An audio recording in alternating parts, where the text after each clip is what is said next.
कांग्रेस नेता शशि थरूर को राष्ट्रपति भवन में पुतिन के साथ स्टेट डिनर करने का न्योता क्या मिला, पहले से फड़फड़ा रहे कांग्रेसी इकोसिस्टम में जैसे आग में घी पड़ गया।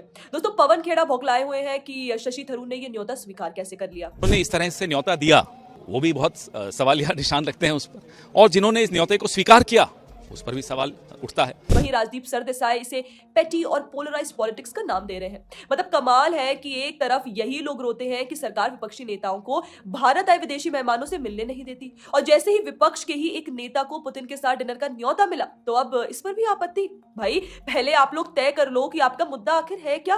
कल रात राष्ट्रपति भवन में रूस के राष्ट्रपति व्लादिमीर पुतिन के सम्मान में स्टेट डिनर आयोजित किया गया, जिसमें विपक्ष की ओर से शशि थरूर को आमंत्रित किया गया और उन्होंने ये न्योता स्वीकार भी किया। लेकिन कांग्रेसी नेताओं को इसमें भी समस्या हो गई। सवाल उठने लगे कि राहुल गांधी और मल्लिकार्जुन खड़गे को क्यों नहीं बुलाया गया। देखिए, यह तर्क दिया जा रहा है कि राहुल गांधी तो लीडर ऑफ ऑपोजिशन है।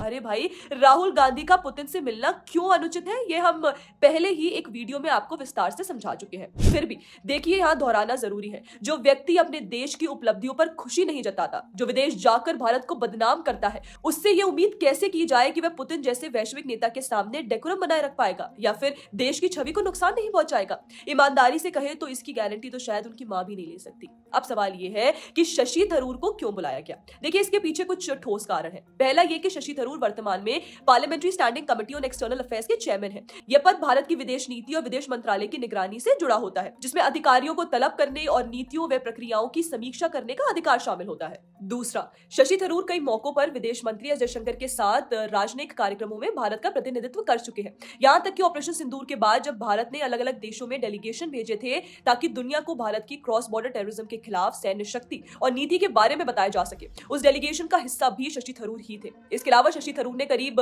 30 साल तक संयुक्त राष्ट्र यानी यूनाइटेड नेशंस में काम किया है। उन्हें यह भली भांति पता है कि विश्व नेताओं से किस तरह, किस लिहाजे से और किस स्तर के शिष्टाचार और गरिमा के साथ बातचीत करनी चाहिए, और यही वह पैमाना है जिस पर राहुल गांधी अभी दूर दूर तक फिट नहीं बैठते।